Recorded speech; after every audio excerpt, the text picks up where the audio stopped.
Bagian ke-9 bab mustahik zakat, kitab Kifayatul Akhyar.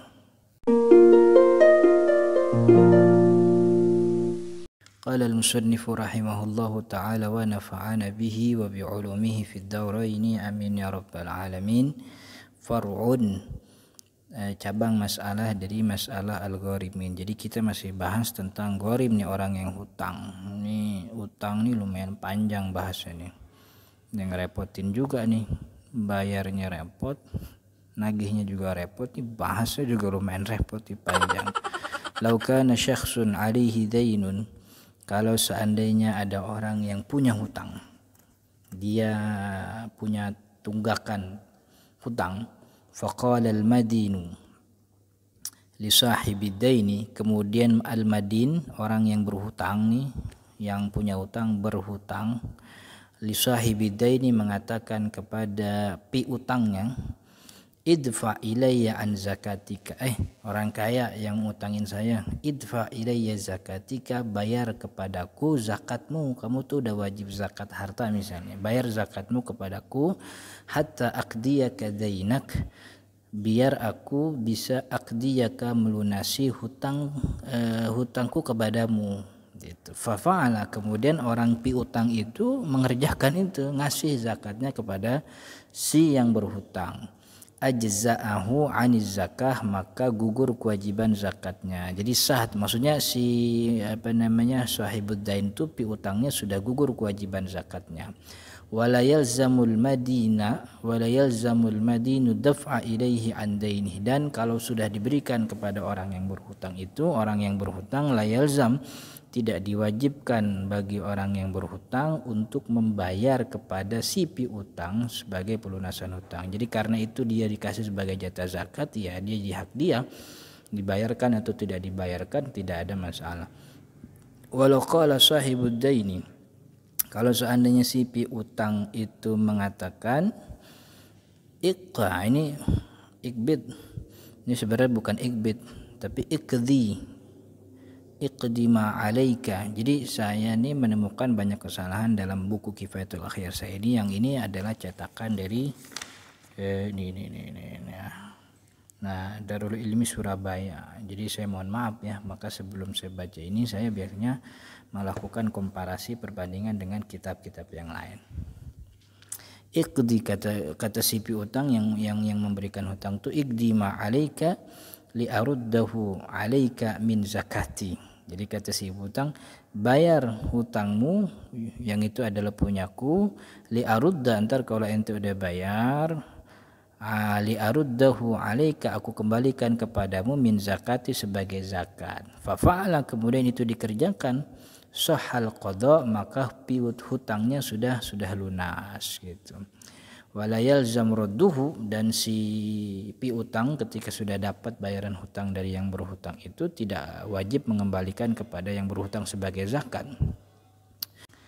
Falau dafa ilaihi, kalau kemudian beda lagi masalahnya, kalau kemudian si piutang membayar zakat kepada orang yang berhutangnya, wasyurito, kemudian wasyaroto, dan kemudian dia ngasih syarat kepada orang berhutang, ayyakdiyahu dzalik, dengan uang zakatnya dia ngelunasin hutangnya, andainihi, dia ngelunasi hutangnya, lam yujzi'hu, maka itu zakatnya tidak tidak sah gitu. Wala yasihhu qad'a, dan pelunasan hutangnya pun tidak sah gitu.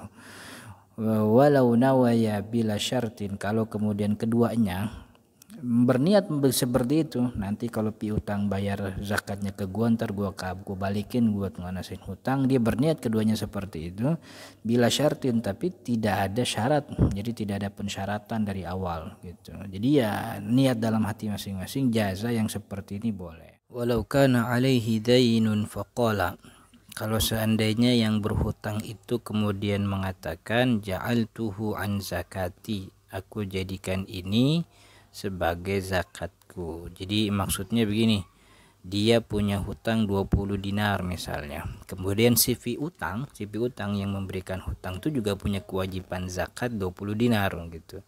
Nah, yang berhutang ini punya 20 dinar, dia ingin ngelunasin. Lalu dia bilang, udahlah nggak usah aneh lunasin, toh ini juga nanti buat aneh karena dia bakal bayar zakat kepada aneh, dan aneh adalah gharib yang pantas dapat zakat. La yujzi'uhu ala sahih, yang seperti ini tidak sah begitu.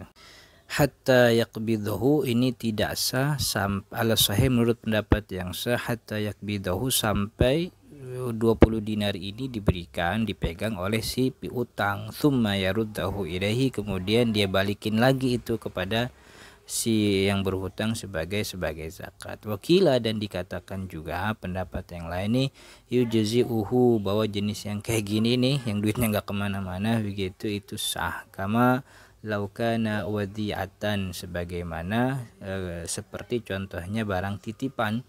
Walau kana lahu indal fakiri hintoh, seandainya ada orang yang memiliki hintoh gandum indal fakir, dan hintohnya berada di tangan fakir, wadi'atan, sebagai barang titipan.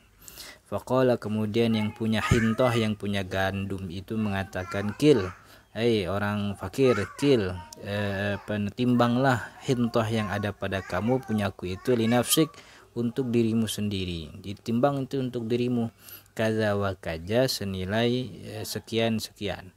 Wanawa, kemudian dari mengatakan itu dia berniat zakatan, dia berniat itu sebagai zakat. Fafi ijzaihi, maka dalam keabsahan zakat ini, ijza yakni zakat, keabsahan dari zakatnya, wajahan, ada dua pendapat. Wajhul mani, berarti ini Imam Al-Isni mengatakan nggak boleh, terlarang kan gitu. Terlarangnya kenapa? Wajhul mani, dan penjelasan tentang larangan dalam hal seperti ini, annal malik, bahwa yang punya hintoh, yang punya gandum itu, lam yuwakkilhu, dia belum mewakilkan hintohnya kepada si fakir. Falau kanal fakir wakilan, kalau seandainya fakir itu wakil, bisyira, dia sebagai wakil si yang punya duit untuk membelikan hintoh, membelikan gandum, bisyira, fashtarahu, kemudian si fakir itu membeli gandum tersebut, waqabadahu, kemudian hintohnya itu diserahkan kepada si yang punya harta. Faqala al-muwakkil, kemudian al-muwakkil mengatakan, itu yang punya harta mengatakan kepada miskin, khudhu, ambillah gandum tersebut, linafsika, untuk dirimu, wanawahu, kemudian dia berniat dengan pemberian itu, aniz zakat, niatnya sebagai zakat. Ajza'ahu, yang seperti ini sah. Wala yahtaju ila wakilihi, dia tidak butuh terhadap wakilnya karena memang barangnya sudah diserah terimakan. Wallahu a'lam.